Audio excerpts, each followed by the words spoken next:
Bismillahirrahmanirrahim. Shalli ala Muhammad wa ali Muhammad wa ajil farajahum. Alhamdulillahirabbil alamin. Assalamualaikum ayuhan nabi wa rahmatullahi wabarakatuh. Assalamu ala a'immatil hadinal mahdiyyin. Assalamu ala jami anbiya'illah wa rusulih wa malaikatih. Assalamu alaina wa ala ibadillahis sholihin. Assalamualaikum jami'an wa rahmatullahi wabarakatuh. Para pemirsa Majulah Ijabi TV yang mudah-mudahan senantiasa ada dalam Barokatul Muhammadiyah. Malam ini kita kembali akan merefleksikan bersama keindahan dari larik-larik doa Abu Hamzah As-Sumali berikut ini. Bismillahirrahmanirrahim. Allahumma sholli ala Sayyidina Muhammad wa ali Sayyidina Muhammad. Sayyidi anas saghirul ladzi rabbaitah wa anal jahilul ladzi allamtah wa ana dhalul ladzi hadaitah wa anal wadi'ul ladzi rafa'tah. Wahai Tuhanku, aku adalah yang kecil yang Engkau pelihara. Aku adalah yang bodoh yang Kau ajari. Aku adalah yang tersesat yang Kau tunjuki. Aku adalah yang hina yang Engkau tinggikan. Allahumma sholli ala Sayyidina Muhammad wa ali Sayyidina Muhammad wa ajil faraja ali Sayyidina Muhammad. Para pemirsa Majulah Ijabi TV yang mudah-mudahan senantiasa ada dalam Barokatul Muhammadiyah. Larik-larik doa ini dan seterusnya, ini sungguh sangat menakjubkan. Kita akan mulai dengan sebuah kisah sebelum kita akan membahas lebih dalam dari sisi baris-baris dari doa Abu Hamzah As-Sumali. Pada suatu ketika dalam keterlibatan tubuhku dengan dunia ini, sebuah peristiwa terbuka di hadapanku, yakni sebuah momen yang mengungkap keberadaanku dengan cara yang tak pernah kusadari sebelumnya. Aku sedang berada di tengah permainan sepak bola, di mana tubuhku sebagaimana biasa menyatu dengan ritme dunia. Bola, lapangan, gerak, dan tujuan. Dalam satu momen yang tampak biasa, aku mengangkat kakiku untuk menendang bola, sebuah gerakan yang telah kukenal selama puluhan tahun hidupku. Namun dalam putaran lututku sesuatu terjadi. Lututku patah dan aku jatuh. Dunia yang biasanya begitu akrab tiba-tiba menjadi asing.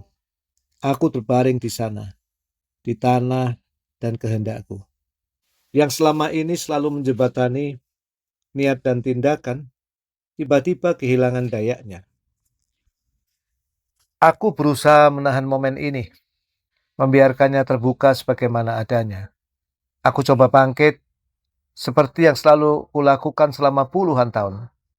Selama puluhan tahun hidupku, setiap kali aku berkehendak untuk bangkit, tubuhku menurut. Seolah-olah kehendakku adalah penguasa tunggal atas daging, tulang, dan sarafku. Namun kini apa yang terjadi? Kehendakku berbicara, tetapi tubuhku diam. Aku memanggil, tetapi dunia tidak lagi menjawab sebagaimana dulu. Kakiku dan tubuhku tidak taat lagi pada kehendakku. Apa yang terungkap di sini pada saat lututku patah? Bukankah ini adalah momen di mana keberadaanku yang selama ini kukira sebagai milikku sepenuhnya, tulangku dan dagingku dan sarafku, yang selama ini kukira sebagai milikku sepenuhnya, ternyata menunjukkan ketergantungannya pada sesuatu yang lebih besar, sesuatu yang melampaui diriku. Dalam ketenangan refleksi aku bertanya, siapakah yang selama ini menggerakkan tubuhku? Selama ini aku telah hidup dalam anggapan bahwa akulah yang mengendalikan, bahwa kehendakku adalah sumber gerakan. Namun, ketika lututku patah, ketika tubuhku menolak untuk bangkit, aku dihadapkan pada sebuah kebenaran yang lebih dalam. Bukankah selama puluhan tahun ini, setiap kali aku bangkit, ternyata ada rahmat yang memungkinkannya? Ada kehadiran yang tak pernah kuperhatikan. yang mengizinkan tubuhku menari, bergerak sesuai kehendakku. Kini ketika izin itu ditarik, aku melihat dengan jelas bukan aku yang memiliki kuasa, melainkan sesuatu yang lebih besar yang kusebut Tuhan, yang telah meminjamkan kuasa itu kepadaku. Dalam pengalaman ini, dunia menyingkap dirinya sebagai sesuatu yang bukan sekedar milikku, tetapi sesuatu yang kuterima. Aku bukan pusat dari keberadaan, melainkan bagian dari keterbukaan yang lebih luas, di mana aku dilemparkan ke dalam dunia dan diizinkan untuk bertindak melalui rahmat yang tak pernah kusadari sebelumnya. Patahnya lututku bukan sekedar kecelakaan. Sejatinya ia adalah rahmat. Patahnya lututku adalah panggilan agar aku melihat kembali. Patahnya lututku adalah panggilan untuk merenungkan bagaimana keberadaanku selama ini selalu sudah terhubung dengan yang ilahi, dengan yang memberi, yang mengambil, yang memungkinkan dan membatasi. Sungguh dalam kejatuhanku aku menemukan kebenaran. Sungguh dalam patahnya lututku aku menemukan penyingkapan kebenaran. Bahwa aku tidak pernah benar-benar memiliki kuasa, tetapi hanya dipinjami kuasa. Sesungguhnya kuasa hanya dipinjamkan kepadaku. Dan dalam pengakuan yang tulus ini, sungguh aku menemukan kerendahan hati yang baru. Barangkali pengakuan ini bahwa kerendahan hatian ini, kesadaran bahwa aku tidak pernah benar-benar memiliki kuasa dan eksis. Dan kesadaran bahwa Tuhan yang benar-benar kuasa dan eksis adalah yang menjadi salah satu pelajaran yang akan bisa kita petik dari larik doa Abu Hamzah yang tadi kita bacakan. Allahumma sholli ala Sayyidina Muhammad wa ali Sayyidina Muhammad wa ajil farajahum. Terima kasih pada Dr. Jawad Somali yang telah berbagi kisahnya tentang bagaimana waktu dia jatuh pada saat permainan sepak bola. Dan untuk orang yang memang menekuni jalan kehidupan yang penuh perenungan dan penyucian diri, untuk sang penulis buku komentar terhadap doa Abu Hamzah Somali ini, guru kita semua, Dr. Jawad Somali, patahnya lutut waktu bermain sepak bola bisa menjadi sebuah hal yang meminjam dari bahasa Heidegger adalah aletheia, adalah penyingkapan, adalah suatu penyingkapan akan kebenaran. Atau kalau dalam bahasa tasawuf, ini disebut kasyiful wujud atau mukasyafah. Allahumma sholli ala Muhammad wa ali Muhammad wa ajil farajahu. Dr. Jawad Somali kemudian menjelaskan bahwa baris-baris dari doa Abu Hamzah Somali yang tadi kita bacakan ini adalah seolah Imam Sajjad Salamullah alaih berbagi pada para pembaca munajat Abu Hamzah Somali ini tentang sejarah hidup dari Imam Sajjad Salatullah Salamullah alaih. Tapi yang menarik adalah cara Imam Sajjad Salamullah alaih membagikan sejarah hidupnya sungguh berbeda. Sungguh original, sungguh menakjubkan, unik, dan benar-benar lain dari yang lain. Kita mulai dari baris pertama yang kita kutip tadi. Sayyidi anas sohirul ladzi rabbaita. Wahai Tuhanku atau wahai Tuanku, aku adalah yang kecil yang engkau pelihara. Ini seolah mengungkapkan masa kecil Imam Sajjad Salamullah alaih. Betapa Imam Sajjad Salamullah alaih menganggap penting bahwa Tuhanlah yang memelihara beliau.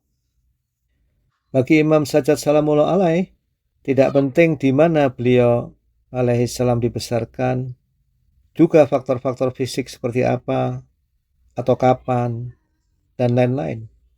Tapi yang terpenting adalah bahwa Allah lah yang membawa beliau ke dunia dengan penuh kasih sayang, dengan penuh rahmat, kemudian menolong Imam Sajjad Salamullah alaih untuk tumbuh dan berkembang. Ketika Imam Sajjad Salamullah alaih merenungi dan merefleksikan masa kecilnya, dalam pandangan Imam Sajjad Salamullah alaih yang beliau lihat adalah tangan Tuhan yang memelihara beliau, yang selalu bersama beliau, di setiap langkah dari perjalanan hidup beliau di semua aspek. Ana sohirul ladzi rabbaita. Aku adalah yang kecil yang engkau telah pelihara. Allahumma sholli ala Muhammad wa ali Muhammad wa ajil farajahum. Aku adalah yang kecil yang engkau pelihara. Berikutnya, wa anal jahilul ladzi allamta. Aku adalah yang bodoh yang engkau ajari. Dalam baris ini Imam Sajjad Salamullah alaih menjelaskan bahwa dari sisi ilmu, hanya Allah lah yang mengajarkan pada beliau berbagai ilmu dan pengetahuan. Sebenarnya memang tidak ada selain Allah yang mempunyai ilmu apapun. Allah adalah satu-satunya sumber. Buku atau guru hanyalah saluran-saluran, wasilah-wasilah, perantara-perantara yang melaluinya Allah mengirimkan karunia-Nya pada kita. Pada saat Imam Sajjad Salamullah alaih melihat pada perjalanan ilmu, tidaklah Imam Sajjad Salamullah alaih melihat kecuali bahwa hanya Allah lah yang telah mengajarinya. Apakah ia belajar sesuatu dari ayahandanya Imam Husain Salamullah alaih, atau ia beroleh inspirasi langsung dari hatinya? Imam Sajjad Salamullah alaih melihat keduanya sebagai Allah yang mengajarkan padanya ilmu. Jadi dari manapun Imam Sajjad selalu melihatnya Allah yang mengajarkan padanya ilmu. Ini sungguh adalah tauhid yang murni. Jadi hendaknya kita berhati-hati sekali dalam hal ini. Apakah kita masih merasa ilmu kita adalah hasil usaha kita, jerih payah kita, karena kita rajin membaca, rajin sekolah, rajin pengajian, rajin ke majelis ilmu, dan lain-lain. Sesungguhnya sifat rajin dan tekun itu benar. Tapi kalau kita merasa bahwa ilmu yang kita peroleh dan pahami adalah karena jerih payah diri kita sendiri, sesungguhnya itu adalah kesalahan berpikir atau fallacy. Dan bila dibiarkan akan membawa pada penyakit kronis spirit atau ruh kita. Penyakit ini biasa disebut al-ijabu birra'yi atau al-ujub atau al-kibr atau kibir, sombong. Na'udzubillah min dzalik. Imam Ja'far As-Shadiq Salamullah alaih dalam Misbahus Syariah diriwayatkan bersabda, al-ilmu nurun yakdzifuhullahu fi qalbin. Ilmu adalah cahaya yang Allah pancarkan dalam hati. Imam Sajjad Salamullah alaih memandang motivasinya untuk belajar, kemampuannya untuk memahami, ayahanda yang mulia yang bisa mengajar dirinya, semuanya sebagai karunia Tuhan. Lebih lanjut, Imam Sajjad Salamullah alaih mencoba menolong kita agar kita bisa melihat kehidupan kita dengan cara yang mirip, dan agar kita menyadari bahwa kalau bukan karena karunia Allah, kita tidak akan pernah menemukan jalan kita. Dalam surat An-Nur ayat 21, Allah tabaraka wa ta'ala berfirman, auzubillahi minasyaitonirrajim, bismillahirrahmanirrahim, walaula fadlullah alaikum warahmatuh masaka minkum min ahadin abada walakin Allah yuzaki mayasya. Dan kalau bukan karena karunia Allah dan rahmatnya kepadamu atau kepada kalian, niscaya tidak ada seorang pun di antara kalian bersih selama-lamanya. Akan tetapi Allah membersihkan siapa yang Ia kehendaki. Shadaqallahul aliyyil azim. Allahumma sholli ala Muhammad wa alim. Baris selanjutnya dari doa Abu Hamzah As-Sumali, wa anad-dhalul ladzi hadaita. Dan aku adalah yang tersesat yang engkau tunjuki. Allahumma sholli ala Muhammad wa ali Muhammad wa ajil farajahum. Malam ini kebetulan adalah malam Jumat 28 Safar, peringatan syahadah Nabi sallallahu alaihi wasallam. Wa anad-dhalul ladzi hadaita, dan aku adalah yang tersesat yang Engkau tunjuki. Ini benar-benar mengingatkan kita pada firman Allah Azza wa Jalla dalam surat Ad-Duha ayat 7. A'udzubillahi minasyaitonirrajim. Bismillahirrahmanirrahim. Wa wajadaka dhallan fahada. Dan ia mendapatimu sebagai seorang yang tidak tahu, dolan, lalu ia memberimu petunjuk. Allahumma sholli ala Muhammad wa ali Muhammad wa ajil farajahum. Alamah Kamal Faqih Imani dalam Nurul Quran mengomentari tentang ayat itu sebagai berikut. Sebelum menerima misi kenabiannya, Kanjeng Nabi Shallallahu Alaihi Wasallam belum memiliki pancaran ilahi ini.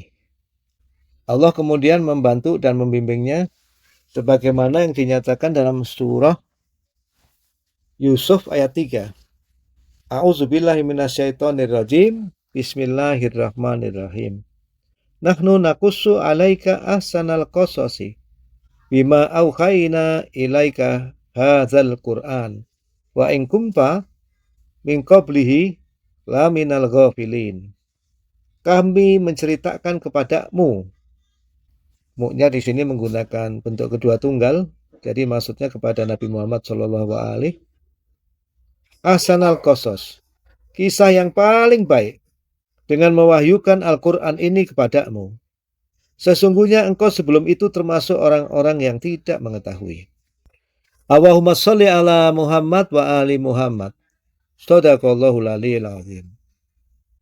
Sesungguhnya apabila Allah tidak membantu Kanjeng Nabi Muhammad sallallahu alaihi wasallam dengan pertolongan gaibnya yang terus menuntunnya, niscaya Kanjeng Nabi sallallahu alaihi wasallam tidak akan pernah berhasil di jalan kebenaran hingga mencapai tujuan hidupnya.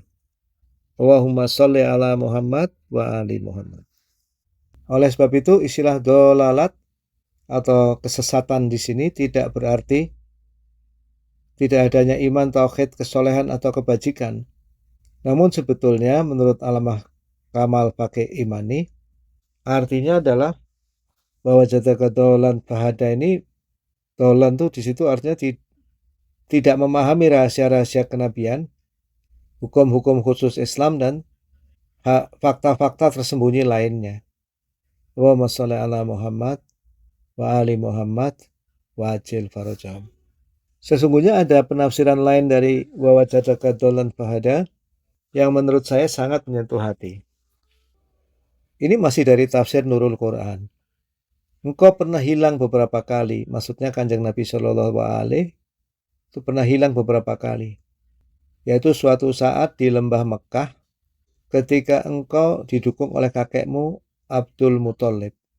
Pada saat yang lain ketika engkau hilang dalam perjalanan ke Mekah saat hendak diserahkan kepada kakekmu oleh ibu asuhmu Halimah As-Sa'diyah setelah engkau menyelesaikan masa penyusuan. Dan ketiga kali ketika engkau kehilangan arah di gelap malam saat pergi dalam sebuah kafilah bersama pamanmu Abu Thalib ke Suriah. Allah telah membimbingmu. Fahada. Allah telah membimbingmu dalam semua keadaan dan mengarahkanmu serta menempatkan kecintaan yang sepenuhnya Abdul Muthalib dan Abu Thalib kepadamu.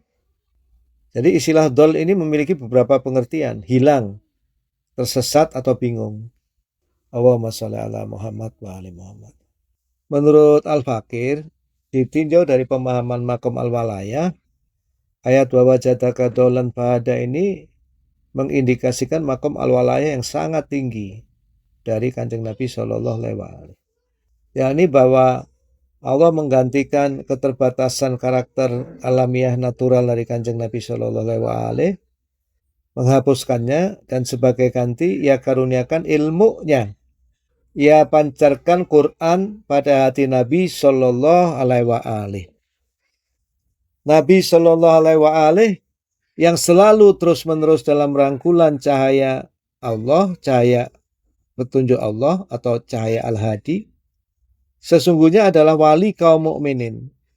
Melalui walayah Nabi Shallallahu Alaihi Wasallam, Kaum mukminin dan semesta alam tidak lagi hilang, tersesat atau bingung. Allahu waliyul ladzina amanu yukhrijuhum minadh-dhulumati ilan nur. Waladzina kafaru awliya'uhumut taghut yukhrijunahum minan nuri ilal dhulumat. Ulaika ashabun nari hum fiha khalidun. Allahumma sholli ala Muhammad wa ali Muhammad. Kacil farajau. Maka mengapa demikian banyak kebingungan pasca syahadah Nabi Shallallahu alaihi wasallam? Seharusnya Nabi Shallallahu alaihi wasallam ini adalah walinya kaum mukminin, walinya kaum muslimin. Tentu beliau sangat peduli bagaimana seluruh kaum muslimin ini sedapat mungkin bisa mencapai keselamatan, bisa sukses dan bahagia dalam hidup di dunia maupun di akhirat. Di antara mengapa demikian banyak kebingungan pasca syahadah Nabi Shallallahu alaihi wasallam ini, pada malam Jumat yang mulia ini saya ingin kembali mengajak bapak-bapak, ibu-ibu dan para pemirsa untuk kembali mengenang yang disebut tragedi hari Kamis atau Raziyatu Yaumil Khamis. Apa tragedi tersebut?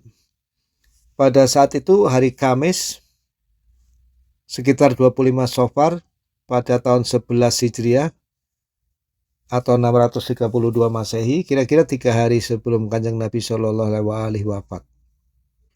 Nabi Shallallahu alaihi wasallam meminta pena dan kertas agar ia tuliskan suatu pesan yang akan mencegah umat Islam dari ketersesatan sepeninggalnya. Tapi di antara yang hadir, ada yang mengatakan Nabi Shallallahu alaihi wasallam sedang mengigau dan kita cukup dengan kitab Allah. Menurut sebagian konteks penukilan ditambahkan Al-Quran ada di sisi kalian. Kemudian di antara yang hadir terjadi perselisihan. Nabi Shallallahu alaihi wasallam menyaksikan perselisihan ini, meminta mereka untuk pergi dari hadapannya. Kejadian ini sungguh menyedihkan dan mungkin menjadi salah satu hal yang akan merembet dalam kejadian-kejadian di mana umat Islam ini tidak mendapatkan secara sempurna cahaya walayah, cahaya petunjuk dari Allah yang dilewatkan melalui Kanjeng Nabi Shallallahu alaihi wasallam. Kejadian tragedi hari Kamis ini diterangkan secara rinci dengan berbagai versi, berbagai ungkapan dan frasa. Misalnya dalam buku Sahih Al-Bukhari, Sahih Muslim, Musnad Ahmad, Sunan Al-Baihaqi, Tabaqat Ibnu Sa'ad, kemudian Al-Irsyad, Awailul Maqalat, Al-Ghaibah, Al-Manaqib. Para ulama menganggap hal ini adalah sebuah musibah besar karena mencegah tindakan Nabi Shallallahu alaihi wasallam dalam menulis sebuah wasiat guna menghindari kesesatan umat Islam. Dalam beberapa versi penukilan riwayat dalam sumber-sumber Ahlussunnah, dimuat bahwa Ibnu Abbas menyebut pencegahan atas tindakan Nabi Shallallahu alaihi wasallam yang hendak menulis wasiat adalah sebuah musibah dan tragedi besar. Dan Ibnu Abbas menangisi hal itu. Syarafuddin Amili dalam Al-Muraji'at dengan bersandar pada Al-Quran telah memasukkan beberapa protes atau kritik atas peristiwa tersebut. Di antaranya, pertama, tidak mengikuti perintah Kanjeng Nabi Shallallahu alaihi wasallam dan bertentangan dengannya. Yang kedua, peristiwa ini menunjukkan seolah-olah ada yang lebih pandai tentang Al-Quran ketimbang Kanjeng Nabi Shallallahu alaihi wasallam. Yang ketiga, mensifati Nabi Shallallahu alaihi wasallam sebagai mengigau. Padahal kalau kita lihat seperti dalam surat Al-Hasyr ayat 7, Allah Tabaraka wa Ta'ala berfirman, A'udzubillahi minasyaitonirrajim, wa ma atakumur rasul fakhudhuhu wa ma nahakum anhu fantahu. Dan apa yang dibawa Rasul kepadamu, maka ambillah itu, dan apa yang dilarangnya bagimu, maka tinggalkanlah. Juga dalam surat An-Najm, A'udzubillahi minasyaitonirrajim, ma dhalla sahibukum wa ma ghawa. Kawanmu tidak sesat, tidak keliru. Wa ma yantiqu anil hawa, dan tidak pula berucap berdasarkan hawa nafsu. In huwa illa wahyu yuha. ia tidak lain kecuali wahyu yang disampaikan. Allahumma sholli ala Muhammad wa ali Muhammad wa ajil farajahum. Ini ada pada surat An-Najm ayat kedua, 3, dan 4. Allahumma sholli ala Muhammad wa ali Muhammad wa ajil farajahum. Wa sadaqallahul azim. Mudah-mudahan Allah menghindarkan kita semua dari keburukan, dampak-dampak buruk tragedi hari Kamis dan bencana-bencana lainnya yang muncul dari ketidaktaatan kita pada Kanjeng Nabi Shallallahu Alaihi Wasallam dan keluarganya yang suci Salatullah wassalamualaihi alaihim. Melalui mereka kita berharap memiliki kehidupan yang bahagia bersama keluarga dan orang-orang kita sayangi dan seluruh kaum muslimin, muslimat, mukminin, mukminat, bahagia dan sejahtera di dunia dan di akhirat, hati yang selalu bahagia diliputi cahaya dan ada dalam jalan yang benar. Allahumma sholli ala Muhammad wa ali Muhammad wa ajil farajahum. Para pemirsa Majulah Hijabi TV yang mudah-mudahan senantiasa ada dalam Barokatul Muhammadiyah.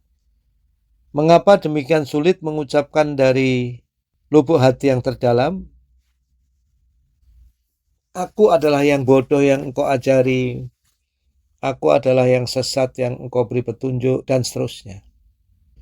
Jadi sebenarnya baris-baris doa Abu Hamzah As-Sumali tadi mungkin hanya mudah diucapkan dengan lidah lahiriah. Tapi apakah kita mampu mengucapkannya dari lidah hati kita? Rasanya demikian sulit buat saya, buat Al-Fakir untuk betul-betul mengakui kekecilan, kenistaan, kebodohan, kelemahan diri. Dan mungkin Al-Fakir sering terkaget-kaget juga pada saat mengalami seperti peristiwa yang dialami Dr. Jahat Somali pada saat jatuh di lapangan sepak bola yang tadi kita kisahkan. Kita ini hidup dikelilingi banjir rahmat Tuhan. Namun seringkali kita lupa bahwa kita tenggelam di dalam rahmat Tuhan. Ini mirip seperti ikan yang tidak menyadari air lautan yang menopangnya. Jadi kita barangkali sering menganggap semua nikmat yang kita miliki seperti kecerdasan akal, kekuatan tubuh, penglihatan, pendengaran adalah milik kita sepenuhnya. Kita merasa bangga seolah-olah semua itu hasil usaha kita sendiri. Dan mengapa? Karena itu tauhid sejati, yakni keyakinan bahwa segalanya berasal dari Allah, begitu sulit kita terima. Jawabannya sebenarnya sangat sederhana. Kita sering terlena oleh nikmat. Lupa bahwa semua itu hanyalah titipan dari Allah yang Maha Memberi. Dalam keadaan lupa seperti ini kita sungguh mirip dengan Qarun atau Sa'labah. Na'udzubillah min dzalik. Dahulu kala ada kisah seorang pedagang yang hidup di pasar yang ramai. Dompetnya selalu penuh, dagangannya laris, dan hatinya oleh karena itu dipenuhi kesombongan. Dalam hati ia berkata, aku pintar, aku kuat, kesuksesan ini karena kehebatanku. Ia lupa bahwa segala yang dimilikinya adalah anugerah Allah. Hingga suatu hari badai besar melanda, kapalnya karam, hartanya lenyap, dan tubuhnya melemah. Dalam kesunyian dan kepedihan ia duduk merenung. Baru ia menyadari bahwa kecerdasan dan kekuatannya bukanlah miliknya, melainkan pinjaman dari Allah. Ada kisah serupa juga terjadi pada seorang penyair yang hidup di malam-malam yang sepi. Ia menulis puisi-puisi indah dan bangga akan keindahan kata-katanya yang memikat. Penyair itu merasa bahwa ini adalah bakatku, ini adalah ciptaanku. Namun suatu saat lidahnya menjadi keluh dan inspirasinya lenyap. Dia kena stroke atau sejenisnya. Dalam keadaan yang paling lemah di titik nadir ini, ia seolah mendengar bisikan Allah. Engkau hanyalah pena, dan akulah yang menulis ceritanya.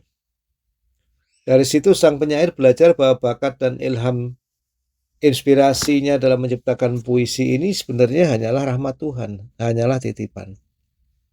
Barangkali kita sering seperti pedagang dan penyair ini. Kita lupa bahwa setiap detik kehidupan, setiap nafas, setiap kemampuan adalah anugerah Tuhan. Dan baru menyadari kebenaran ini ketika kehilangan melanda. Ketika akal kita sudah melemah, ketika tubuh kita tak lagi kuat, ketika kita merasa sangat papa, di saat kepedihan menerpa, di saat bencana membanjir, seringkali kita baru tersadar bahwa semua yang kita miliki hanyalah pinjaman sementara. Jadi di sini seringkali yang kita sebut musibah, bencana, dan lain-lain itu justru adalah rahmat yang luar biasa. Menyingkapkan seseorang akan hakikat kelemahan dirinya, dan melaluinya seseorang bisa mencoba merangkul rahmat Allah yang sangat luas dengan rintihannya, dengan munajat-munajatnya, dengan sujud-sujudnya. Para pemirsa Majulah Hijabi TV yang mudah-mudahan senantiasa ada dalam Barokatul Muhammadiyah. Bagaimana dengan kesabaran? Ketika diterpa beratnya ujian hidup, rasanya sering sulit sekali untuk bersabar. Dan sebenarnya pahala orang yang bersabar ini sungguh tak terkira. Namun bila kita memang mampu bersabar, apakah sabarnya itu sedikit, atau sabar atas musibah yang sangat berat, atau sabar pada derajat manapun, Allah Tabaraka wa Ta'ala dalam surat An-Nahl ayat 127 menyebutkan, A'udzubillahi minasyaitonirrajim, bismillahirrahmanirrahim. Wasbir wa ma sabruka illa billah. Dan bersabarlah. Kembali ini bentuk kedua fi'il amarnya, jadi ditujukan pada Kanjeng Nabi Shallallahu Alaihi Wasallam. Dan bersabarlah, wa ma sabruka illa billah, dan kesabaranmu itu semata-mata dengan pertolongan Allah, dengan Allah. Jadi barangkali misalnya saat kita merawat anggota keluarga yang sakit, dan karena lelah pelan-pelan kita merasakan bahwa cinta dan kasih sayang kita pada mereka bergeser menjadi rasa kesal, capek, jenuh, dan lain-lain. Mengapa? Karena sebenarnya kita bukanlah sumber dari kesabaran kita sendiri. Kita ini bukanlah sumber dari cinta tersebut. Sebenarnya setiap saat kita merawat anggota keluarga yang sakit, menunjukkan cinta pada mereka, kasih sayang pada mereka, sebenarnya kita sedang mengarahkan ulang kasih sayang Tuhan. Jadi kita kecipratan kasih sayang Tuhan dan tinggal mengarahkannya saja. Bahkan mengarahkannya pun dari taufik dan petunjuk dari Allah. Allahumma sholli ala Muhammad wa ali Muhammad wa ajil farajahum. Allah Tabaraka wa Ta'ala dalam Quran surat Al-Hijr ayat 21 berfirman, A'udzubillahi minasyaitonirrajim, bismillahirrahmanirrahim.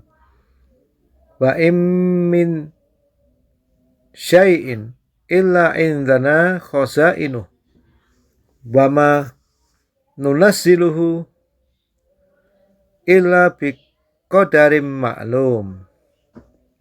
Dan tidak ada sesuatu pun melainkan di sisi kami lah perbendaraannya. Dan kami tidak menurunkannya melainkan dengan ukuran tertentu.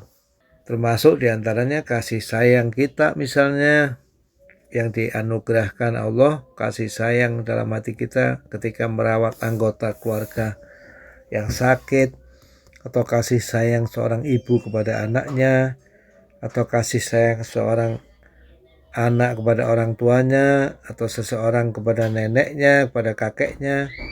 Ini di sisi Allah ada perbendaraannya, dan itu hanya diturunkan pada manusia, pada makhluk itu dengan ukuran tertentu. Jadi dalam kehidupan ini mau tidak mau, sadar atau tidak sadar, kita senantiasa menggunakan perbendaharaan Tuhan. Kita bersedekah dari perbendaharaan Tuhan. Kita mengasihi sesama manusia dari kasih sayang Allah. Kita belajar dan menjadi paham, menjadi berilmu juga dari ilmu Allah. Kita menjadi tumbuh, menjadi besar, menjadi dewasa, menjadi matang, menyempurna itu dengan perawatan Allah, dengan petunjuk Allah. Bahkan kita bangun dan berjalan, berlari, berolahraga, sholat, menjalankan berbagai aktivitas itu dengan kekuatannya. La haula wala quwwata illa billahil aliyil azim. Bapak, ibu-ibu, para pemirsa Majulah Ijabi TV yang mudah-mudahan senantiasa ada dalam Barokatul Muhammadiyah.